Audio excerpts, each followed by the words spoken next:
വണക്കം friends, welcome back. അപ്പോൾ ഇന്ന് ഞാൻ ഉണ്ടാക്കാൻ പോകുന്നത് ഞങ്ങളുടെ നാട്ടിലെ സ്പെഷ്യൽ ബോട്ട് കറിയാണ്.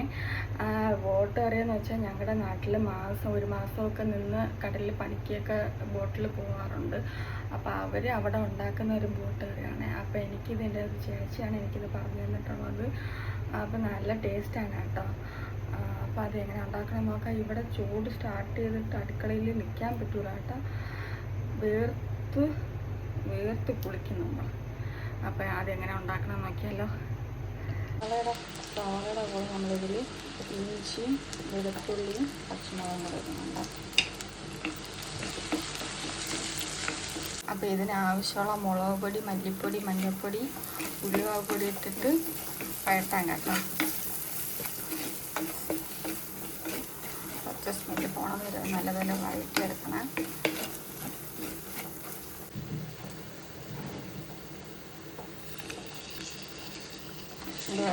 പച്ച സ്മെല്ല് മാറിയതിന് ശേഷം പകുതി തക്കാളി ഇട്ട് വഴറ്റണം കേട്ടോ. കുറച്ച് മീൻ എടുക്കുന്നുള്ളൂ, അതുകൊണ്ടാണ് കുറച്ച് മസാല. കുറച്ച് മീൻ ഫ്രൈ ചെയ്യാൻ വേണ്ടിയിട്ട് മാറ്റി വെച്ചിട്ടുണ്ട്. ഒരുപാട് കറി വെച്ചോടൊന്നും ചിലരാവില്ല, മക്കൾക്ക് ഫ്രൈ തന്നെ വേണം. അപ്പോൾ അതുപോലെ മസാല തക്കാളി എല്ലാം വഴന്നു വന്നാൽ ഈ ചട്ടി എനിക്ക് തന്നത് റോയ്ച്ചൻ്റെ ചേച്ചിയാണ് കേട്ടോ, ജോലിച്ച്. അപ്പോൾ അവർ നാട്ടിൽ പോകാനിരിക്കുന്നതുകൊണ്ട് ചട്ടിയൊന്നും കൊണ്ടുപോകാൻ പറ്റൂലല്ലോ. അപ്പം ഞാൻ ചട്ടി ചോദിച്ചത്, അങ്ങനെ എനിക്ക് തന്നതാണ് ചട്ടി.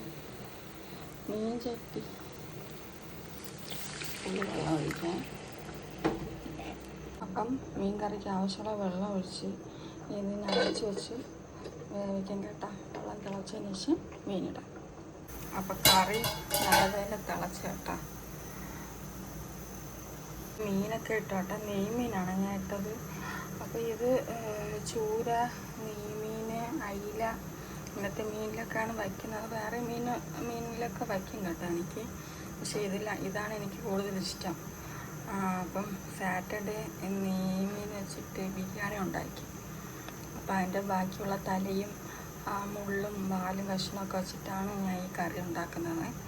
അപ്പോൾ ഇത് വറ്റിയതിന് ശേഷം നമ്മൾ നോക്കാം.